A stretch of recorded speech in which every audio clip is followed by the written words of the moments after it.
Salam, salam sejahtera untuk kita semua, Bapak Ibu Saudara Saudariku yang diberkati Tuhan. Selamat berjumpa lagi bersama saya di channel Kabar Gembira. Dan bagaimana kabar Bapak Ibu Saudara Saudariku yang diberkati Tuhan? Saya berdoa agar Bapak Ibu Saudara dalam perlindungan Tuhan dan dalam keadaan sehat selalu dan diberkati Tuhan dengan berlimpah-limpah.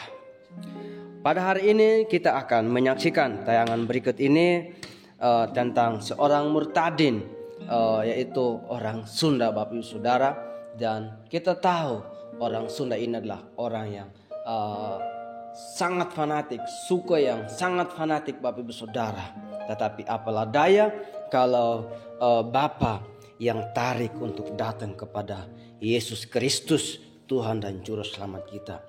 Dan waktu itu dia tidak mau tahu ajaran agama-agama yang lain, karena menurut dia agama Islam adalah agama yang diridhoi Allah. Dan sebelum dia mengenal kebenaran, dia di agama lamanya dididik dengan sangat keras untuk menjadi muslim yang taat, yaitu dididik oleh orang tuanya, oleh ustadz-ustadznya atau guru-guru pesantren pada waktu itu untuk menjalankan ajaran agamanya dengan harus rajin sholat, rajin pengajian, dan rajin membaca Al-Quran, Bapak Ibu Saudaraku yang diberkati Tuhan. Tetapi dia membaca Al-Quran itu, dia tidak mengerti apa-apa. Dia merasa kekosongan. Dia tidak mendapat apa-apa. Dan dia menghafal Al-Quran. Dia tidak begitu mengerti apa artinya, Bapak Ibu Saudara. Dan memang di ajaran agama lamanya, dia hanya diajar, hanya dididik untuk hanya hafal saja. Dan bahkan pada waktu itu, Bapak Ibu Saudara, dia sangat rajin membaca, sangat rajin menghafal Al-Quran, dan dia sangat rajin untuk sholat 5 waktu, Bapak Ibu Saudara. Tapi dia tidak mendapat apa-apa.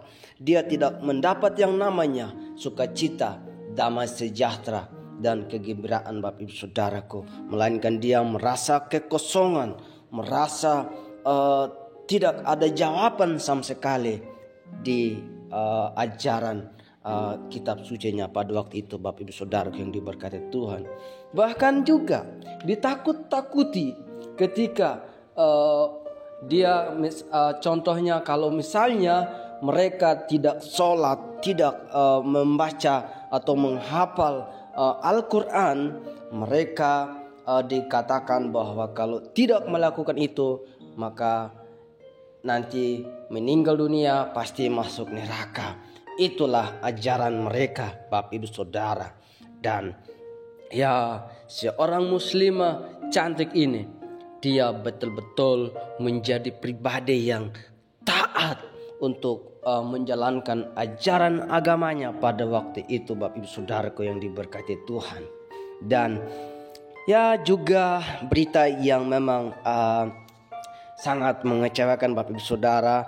Dia juga mengalami pelecehan oleh seorang ustadz pada waktu itu. Dia mengalami masalah demi masalah, tantangan demi tantangan, dan dia semakin kacau hidupnya, Bapak Ibu Saudaraku yang diberkati Tuhan pada waktu itu. Dan dia ini mau cari Tuhan. Semakin hari dia semakin haus, semakin rindu akan kebenaran firman Tuhan. Karena di ajaran agama lamanya dia tidak mendapat jawaban yang pasti, Bapak Ibu Saudara. Dan dia cuman bilang, saya mau mendengar suara dari Tuhan. Kalau itu benar-benar suara dari Tuhan, saya akan mengikut dia. Dan dia cuman mendengar suara Tuhan melalui firman-Nya, Bapak Ibu Saudaraku. Dan ketika dia mendengar itu, dia tidak tidak begitu mempercayai, tidak begitu meyakinkan bahwa itu dari Tuhan.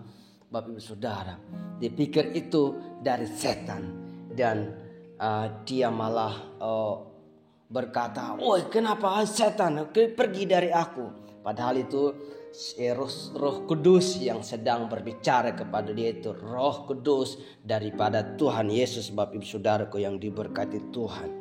Dan dia cuma mendengar suara Tuhan, Bapak Saudara, melalui firman-Nya, yaitu di Matius pasal 6 ayat 33. Tetapi carilah dahulu kerajaan Allah dan kebenarannya, maka semuanya itu akan ditambahkan kepadamu. Nah, firman ini yang dia dengar, Bapak Saudara. Setelah dia dengar malah diabaikan. Di situ dia malah tantang Tuhan lagi. Dia begitu parah hidupnya, dia mengalami masalah demi masalah, tantangan demi tantangan, dan lain sebagainya, Bapak Ibu Saudaraku yang diberkati Tuhan. Dan apa yang terjadi? Dia mau memutuskan untuk mencari Tuhannya orang Kristen, dan akhirnya dia menemukan di dalam kitab suci Injil, karena kitab suci Injil adalah firman Allah yang hidup, dan disitulah cara Tuhan bekerja kepada orang-orang yang memang rindu dan haus dan sedang ditarik oleh Bapa untuk datang kepada Yesus Kristus, menyembah Allah yang benar, Allah yang hidup. Bapak Ibu Saudaraku yang diberkati Tuhan, saudara-saudaraku yang diberkati Tuhan, sebelum dia mengenal kebenaran, sebelum dia percaya Tuhan Yesus, susah untuk mengampuni, susah untuk memaafkan, susah untuk mengampuni orang yang berbuat salah kepada dia, susah untuk memaafkan, dan susah untuk melupakan segala masalah yang dia hadapi. Tetapi ketika Tuhan menyatakan dirinya melalui bisikan Roh Kudus, Bapak Ibu Saudara, dia betul-betul diubah, betul-betul dia diperbaharui hidupnya untuk menjadi pribadi yang mengikut Kristus, pengikut Kristus yang sejati, menjadi pribadi yang memuliakan Tuhan, menjadi pribadi yang dipakai Tuhan secara luar biasa, sehingga dia sekarang menjadi muslimah, menjadi orang Kristen yang percaya Yesus sebagai Tuhan dan Juru Selamat, dan nama Tuhan dipermuliakan, Bapak Ibu Saudaraku yang diberkati Tuhan. Dan ya, puji Tuhan, satu orang bertobat, satu sorga bersukacita, bergembira, Bapak Ibu Saudaraku yang diberkati Tuhan. Karena ya, inilah cara Tuhan bekerja kepada orang-orang tersebut yang memang rindu, haus, punya komitmen untuk mencari Tuhan yang besar, karena dia merasakan kekosongan dalam hidupnya, Bapak Ibu Saudara yang diberkati Tuhan. Dan ya, jangan lupa untuk terus kita hidup memuliakan Tuhan, terus menjadi berkat dimanapun kita berada. Dan sebelum kita menyaksikan tayangan berikut ini, mari kita satu dalam doa. Ya Tuhan Allah Bapa yang bertahta dalam kerajaan surga, sungguh kami bersyukur kepadamu karena satu orang lagi dari suku Sunda yang sangat fanatik, dia menjadi pribadi yang percaya Yesus sebagai Tuhan dan Juru Selamat. Dan itu tidak gampang, tapi kalau bagi Tuhan pasti gampang, dan tidak ada yang mustahil bagi Engkau ya Tuhan. Dan kami percaya bahwa seorang murtadin inilah orang yang ditarik oleh Bapa untuk datang kepada Yesus Kristus, menyembah Allah yang benar, meninggikan, memuliakan Engkau ya Tuhan. Terima kasih, dan kiranya kesaksian ini kami yang menyaksikan boleh dikuatkan, iman kami semakin kuat dan teguh di dalam Tuhan Yesus melalui kesaksian ini, dan biarlah hidup kami juga menjadi berkat dimanapun kami berada, dan nama Tuhan dipermuliakan, diagungkan, ditinggikan, dan semoga melalui kesaksian-kesaksian lewat channel Kabar Gembira ini banyak orang yang diberkati dan juga menjadi pribadi yang dipakai Tuhan secara luar biasa. Inilah doa kami di dalam nama Bapa, Putra, dan Roh Kudus. Kami berdoa dan bersyukur. Haleluya. Amin. Saya berasal dari suku Sunda, dari kota yang kecil di daerah Jawa Barat. Nama saya Hilda. Latar belakang saya dulu Muslim, yang mana dulu saya tidak pernah tidak pernah mau tahu ajaran-ajaran atau agama-agama yang lain. Hanya Islamlah agama yang diridhoi oleh Allah dulu sebelum saya mengenal kebenaran. Dan ya, kami melakukan itu semua. Tapi saya sendiri pada saat itu ya hanya melakukan secara ritual, karena saya sendiri pun tidak paham dan tidak mengerti, karena semuanya itu di dalam bahasa Arab. Al-Quran yang saya baca itu, saya hanya membacanya saja dan tidak pernah mengerti apa arti dari semua ayat-ayat Al-Quran yang saya baca. Oke, pada saat itu mungkin kalau seperti surat Al-Fatihah itu sampai sekarang pun saya masih ingat dan masih saya bisa. Jadi pada saat itu saya diajar dan dididik sekolah agama dengan cara mengajar, cara melafal, menghafal ayat-ayat Al-Quran. Tetapi jauh di dalam lubuk hati saya sendiri bingung. Jadi pada saat itu betul-betul kami digembleng habis-habisan gitu. Cuman pada saat itu memang kami hanya diajarkan untuk belajar mengaji, belajar Iqra. Saat kecil saya memang sudah sering bertanya kepada Allah. Saya bilang, ya Allah, saya ini mati.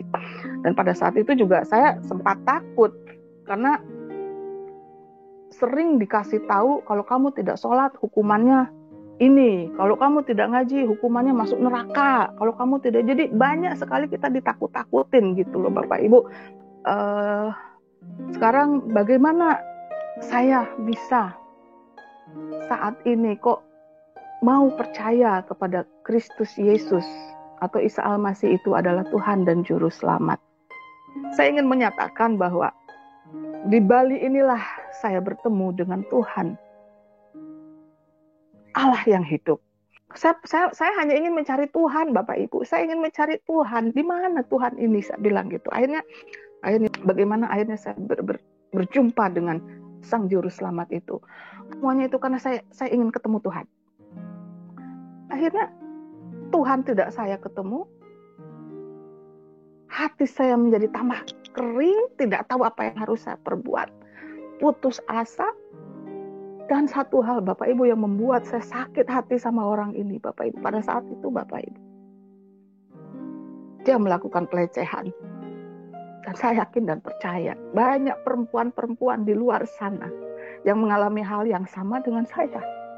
Banyak dilecehkan. Jangankan dengan orang yang berbeda agama, dengan orang yang seagama pun, yang seiman.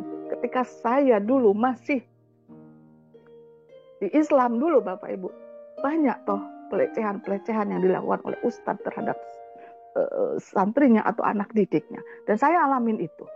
Dari situ tapi alhamdulillah pada saat itu memang Tuhan melindungi saya.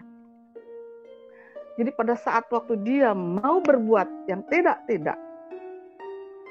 saya bersyukur saya bisa kabur dan bisa lari. Saya pulang, saya nangis sejadi-jadinya. Saya masih struggling dengan hidup saya masih bergumul dengan permasalahan saya, masalah demi masalah banyak datang bertubi-tubi. Satu hari titik balik di mana saya bertemu dengan Tuhan Yesus. Jadi pada saat itu Bapak Ibu, saya sudah tidak punya apa-apa. Saya sangat putus asa. Sudah dilecehkan, sudah diintimidasi. Sudah tidak punya pengharapan apapun Bapak Ibu. Pekerjaan tidak ada. Rumah, mobil, semua habis. Pada saat itu hanya satu harapan. Saya mendengar suara. Sangat lembut, dalam, dan saya tidak bisa jelaskan. Pada saat itu saya mendengar satu suara yang berkata, carilah dahulu kerajaan Allah dan kebenarannya. Setelah itu akan kutambahkan kepadamu. Siapa nih yang ngomong? Saya dengar suara itu kembali. Carilah dahulu dan kerajaan Allah dan kebenarannya, maka setelah itu akan kutambahkan kepadamu. Allah, kepada Tuhan pencipta langit dan bumi, kalau ada Tuhan yang bisa bicara pada saat ini juga saya akan ikut. Ketika saya mendengar suara itu, akhirnya saya tantang begini Bapak Ibu, mohon maaf ya, bukannya saya mau berlaku konyol atau apa, enggak. Jadi pada saat itu saya hanya dengar, setan tampakin muka lu, gue kagak takut. Mohon maaf Bapak Ibu, karena saya kan tidak tahu gitu loh saat itu. Karena saya juga berasal dari dunia okultisme gitu loh pada saat itu Bapak Ibu.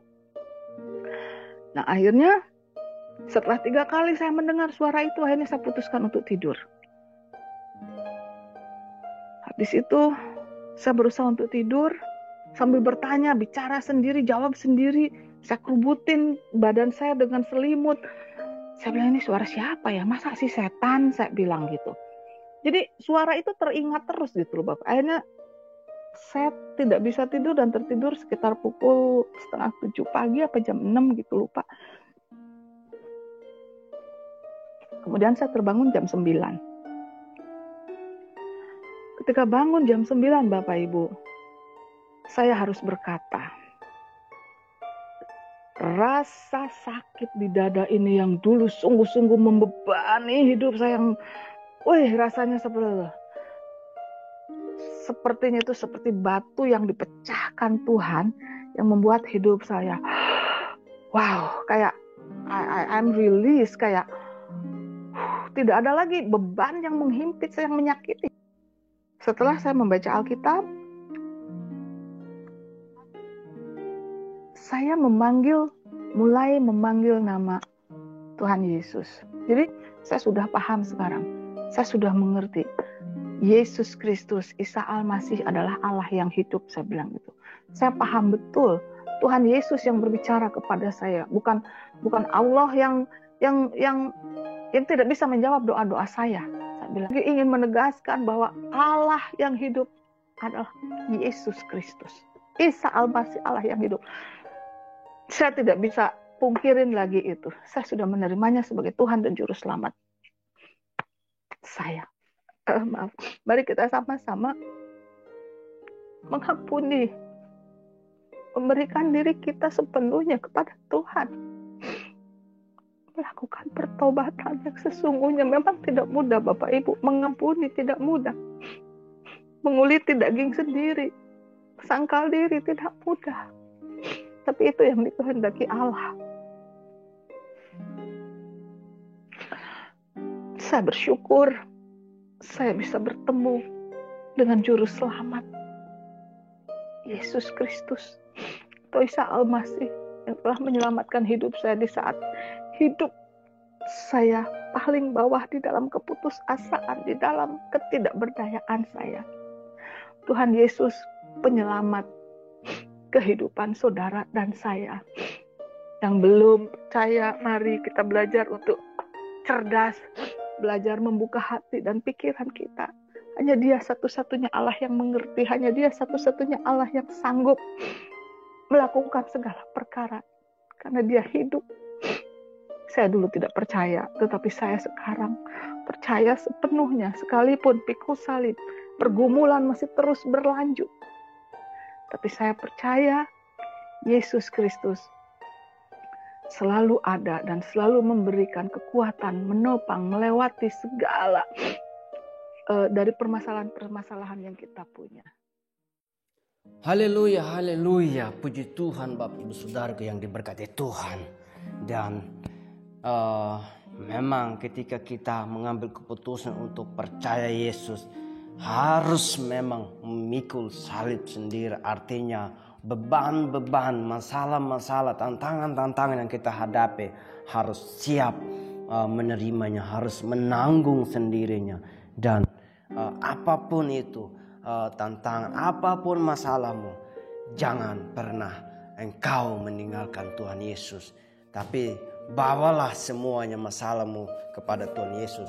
Maka di dalam Tuhan pasti ada solusinya, ada jalan keluarnya, ada jalan pasti terbuka, dan pasti semua masalah itu akan selesai dengan baik sesuai dengan kehendaknya Tuhan. Dan semoga kesaksian ini dapat memberkati saya dan Bapak Ibu Saudara, dan iman saya dan Bapak Ibu Saudara semakin diteguhkan, dikuatkan di dalam Tuhan Yesus. Dan sampai berjumpa di video berikutnya. Tuhan Yesus memberkati kita semua. Salam.